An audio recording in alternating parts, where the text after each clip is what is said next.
In the spirit of Halloween, have either of you ever had a paranormal experience? I saw a ghost once. That's pretty paranormal. Have you told me about that before? Yeah, I was in the living room and I saw out the corner of my eye, I just saw this like big white figure walk into the room. Oh, blimmin'. Oh my god. Look at all the subbies. Falcon, thank you for gifting subs. Thank you so much, Falcon. Yeah, I ran upstairs. No, you didn't. Yes, I did. I saw this thing walk in and I just ran upstairs and sat on my brother's bed. And my brother turned around just like, hello? I was just like, nothing happened. But yeah, I've never had a paranormal experience really. Oh. I've had stuff move, but I think that's like, well, not in front of me. Oh, actually, no, I did. So I just remembered. Oops. I did have something move in front of me. Yeah. And I remember I was at uni in my halls, and I was sitting there on my laptop, and I had a Coke next to me, and there was nothing touching the Coke. Nothing. Not like the charger, not the laptop. Nothing. And it just moved. What? And I was like, what? But that was it. That's my experience. But it spooked me. I had like a fake ghostly experience once. I think I told you about this the other day, but my friend told me that he's telling her not to stand in front of the camera. My friend told me that his house was haunted by a young girl who liked to run around shaking a bell. Oh no, she had keys. Said she shook keys as she ran around. Yeah. And I was staying in his house on my own that night because I went round to see him before I went to Reading, and then they were all going off to Reading and I was staying there. And in the middle of the night I woke up and I could hear a jingling sound. And I was terrified. Oh my god. And I sat up and I fell asleep, sat up in the bed because I was too scared. And when I woke up and it was daylight and my friend had just pushed their budgie cage into the room and it was just them dingling their little bell. Oh my god. And I was just like, I would murder you, but you're miles away now. That is so mean. I've always been worried about ghosts sitting on my feet. I'm going to be honest. Like, genuinely. I don't know why it's such a... I don't like having, like, the blanket pulled up too much at the end of the bed. Oh. Is that... That was spooky. Oh my god. Sydney? That was the foot ghost. The Yogscast foot ghost. The Yogscast foot ghost coming to sit on your feet. No, no. In the spirit of Halloween, have you ever had a paranormal experience? If so, what happened? Keep up the good work, Smiles. Oh, I'm trying to think. There was an incident when I was a kid, right? It took me a moment, but I remembered something happening at my grandmother's house down in Texas. And it wasn't specifically with my grandmother, it wasn't actually at her house, and it took me a moment. So there was this house that had been foreclosed on, or like the woman who lived there, I don't know, I don't remember what the issue was, right? But my aunt asked me to come help clear it out. And it was there was probably like a really simple explanation for it, but even as a kid, like it didn't even make sense to my aunt, which was like the weird part. I walked into the house, right? It was just me and her, and like this is in the middle of like, this is in Texas, middle of the woods, that sort of thing. And I'm putting stuff in a crate, and then I heard her call for me, and I turned around and I walked outside, and she's nowhere to be seen. I walk back inside, and suddenly the door locks behind me, a door that shouldn't have had a working lock to begin with. And so at that point, I'm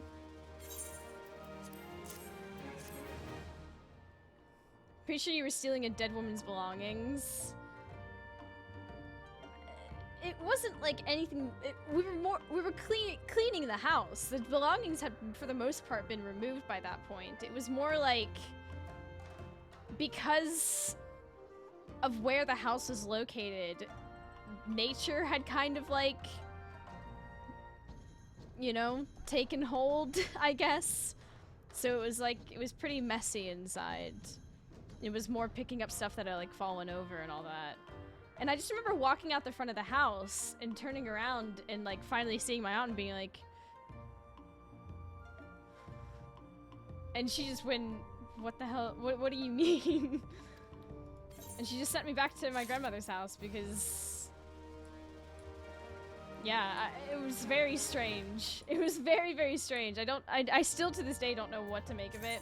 The lock could have very well have been working, and it just like auto-locked behind me, but the fact that she never called for me, it's weird. I imagine it's one of those really strange scenarios, right? Where your brain, it's that really weird phenomenon where your brain hears what it wants to hear out of like white noise. Do you know what I mean? This is what I got. Alright, Zylus. mate. Question for your smile in the spirit of Halloween. Have you ever had a paranormal experience or some sort of unexplained occurrence? If so, what happened? 3. Xenix, thank you so much for the dollary-do. Unexplained occurrence or paranormal thing. There was only one I can ever really think about. And it can be explained as basically a sleepwalking. But as a kid, I used to have this recurring dream constantly that there would always be this monster at the top of my stairs. It was a dream that I would just constantly have. Like every week, every 2 weeks, I would have this dream. A monster would be at the top of my stairs, and I would always come out of my bedroom, see the monster, go back in my bedroom, hide, and then I just see things and hear things, and that was kind of the dream and whatever. But like, there was one time that I actually walked up to the monster, all the way up to the monster, and basically just like, what the fuck are you doing, kind of thing. And in my dream, he picked me up, and he kicked me down the stairs. He picked me up and he kicked me down the stairs. And when I woke up, I was at the bottom of the stairs. And that kind of fucked me up a little bit. But what it was is it was sleepwalking, obviously. It was just sleepwalking. But the one time that I confront this monster, and then he does what he does, and I wake up then and there. It's not like any other times when I went back to my bedroom that I would wake up at that point. No, it's only the one time he kicked me downstairs, I wake up, and I'm at the bottom of the stairs. It was kind of weird. It was kind of fucked up. It was so bizarre. I mean, I've definitely sleepwalked before. There was another time where I walked downstairs, and I went into the cupboard under the stairs, and my mother just caught me in time as I was pulling down my trousers to take a piss all over everybody's shoes. So luckily, she woke me up before that happened, because otherwise everybody would have had it. A nice, enjoyable time slipping their foot into that in the morning. That's the tree you have to feed Hi, Nate. evil. In the spirit of Halloween, have you ever had any paranormal experiences or creepy unexplainable occurrences? If so, what happened? I have a great Mwah. story for you, Xenix. Thank you for the $1.37. Are you the Xenix that does the clips? Or is that someone else I'm thinking of? Anyways, Ghost Car. I'll tell that story after this trailer. I'll just tell it now. Ghost Car, it's very simple. It absolutely happened. Bible. Fucking, driving down Hook Mountain Road, down by my old house by Montville. And on Hook Mountain Road is an old elderly / dementia hospital up in the hills. It's called Hilltop. They shut it down back in the 70s or the 80s. I can't remember when. And we always used to sneak into it as kids. But regardless of that, driving home one night, get on Hook Mountain Road. It's a windy, dangerous road. There's a car behind me the entire way. Just behind me. It's like, you know, it's headlights on. We get to a T-junction.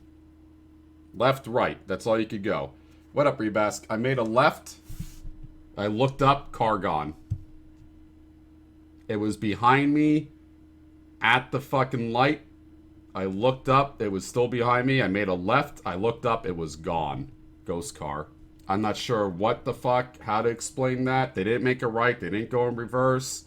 You know, they didn't shut off their headlights so I can't see them. They were gone.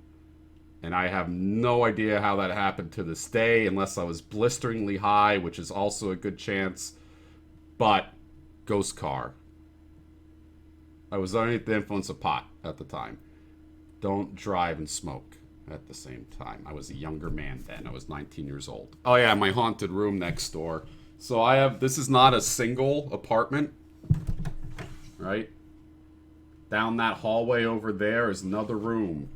The main reason I don't use that room is because my neighbor next door talks in his sleep, and you could hear it straight through the fucking wall. Just his snoring, his talking to himself happens, right? Can't use that room whatsoever. I use it as like a storage room. And I had a girl sleep over one time, and that's another complicated story why she didn't sleep in the same bed as me, my ex-girlfriend, and slept in the other room. But either way, she came out the next morning and said, I could not sleep at all. Number one, your person next door talks in their fucking sleep, and you can hear her snoring right through the wall. Number two, there's something off about that room. I think it's haunted. And I said, you're 100% right. That's a haunted room. There's something off about that fucking room next door to me. If you don't want to be in there with the lights off and the door closed. I'm not sure what it is. And me and my ex had sex in that room, and she was burning sage, and I felt very weird. And she was like literally holding sage while I was fucking her from behind. And saged up the whole room.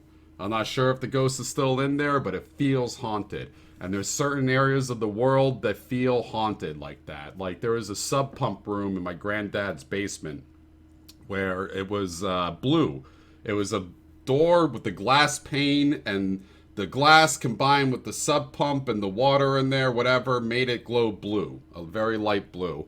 And we were all terrified of that fucking room growing up. It was down in the basement. No one ever opened up and went in there. You just knew that shit was haunted, right? His barn was haunted. There was a barn. He had a big fucking old barn, and there's certain areas of that barn you just did not want to go into. It just felt off, right? You'd be walking through and you're like, this shit is haunted. And it was just an old Pennsylvania Dutch barn. It was just in disuse, but, you know, fucked up, right? Since it's Halloween tomorrow, have you ever had any paranormal experiences or any unexplained occurrences? If so, what happened? Keep up the sterling work. Good question, Xenix. So my mum used to clean the school as a caretaker, and the school was right next to a church. It was like right next to the playground was basically in the graveyard, and it was a very small primary school. It was like 10 kids per class and everything, and so I used to go and mess around. Me and the cat would go and mess around while she was cleaning the school. And we also had to do churchy stuff. And there was...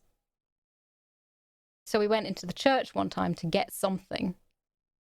And there was something really high up in like the rafters. Super, super high up. Couldn't really see what it was. It was floating there, and it was sort of hovering, and then I was like, oh, whatever, and we went around somewhere else, and we had to take it back to the church, whatever it was, afterwards, and it sort of, I saw it again, and it was lower, and it was passing, sort of floating silently behind like the pulpit and behind all the pews and stuff. Like, oh my god, what is this? And it was a balloon. It was a helium balloon that had been released during a christening and had gradually run out of helium. We did used to have ghost cats. We had ghosts in our house. We had ghost cats that you'd see out the corner of your eye. We heard Sammy meow Eurowinter just subscribed. after he Being died. gifted Hiya, in the spirit of Halloween, have you ever had any paranormal experiences or creepy, unexplained occurrences? If so, what happened? Keep up the pog work. Well, while the game is downloading, let's have a chat about that. Let's go, good spooky music. Let's see. Let me see. Kevin MacLeod spooky music. Oh yeah, there's one called Ghost Story here.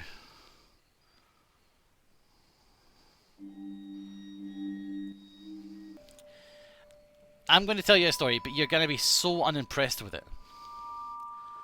You're going to be so unimpressed with it. Spouse is going to laugh and say, oh, this story's terrible and all that sort of thing, right? But I'll tell you, because it's still it's an unexplained story that I have to this day. Alright?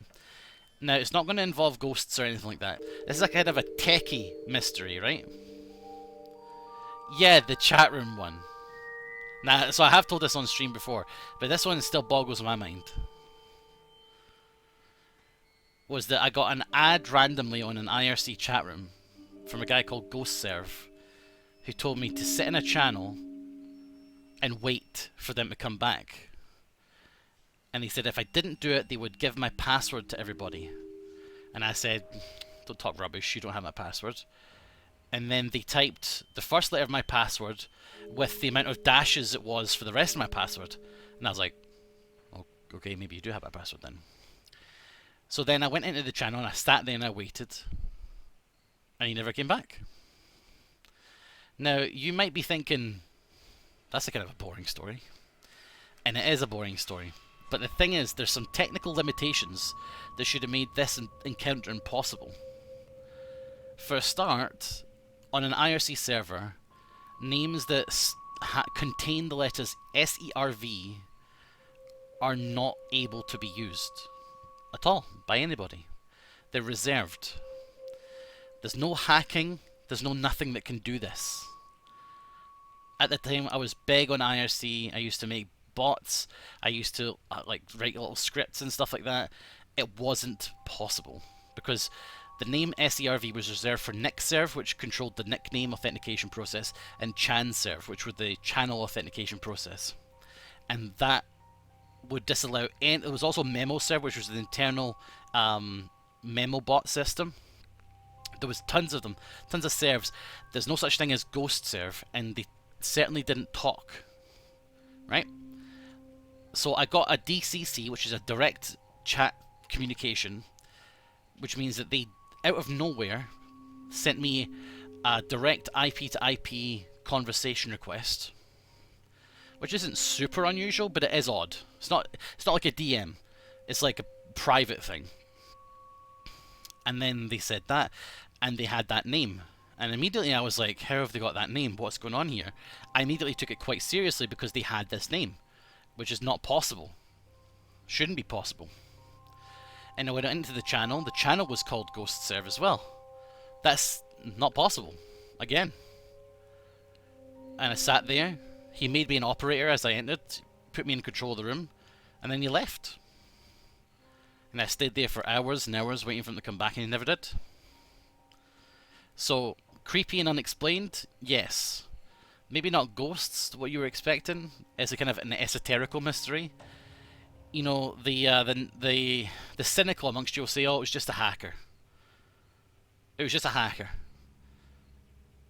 But, I mean, if it was a hacker, I mean, that was during my early times in IRC. I was on IRC for years and years and years after that, and I've never seen anything like that before. I would be more inclined to believe it was a dream at this point than it was a hacker. That's how sure I am that that was not possible at the time. So there's a scary story. No, I don't think I've ever had any paranormal experiences or unexplained occurrences, no. I'm also not, I'm not really a believer in that kind of stuff. The only thing I can't explain is how cute you are.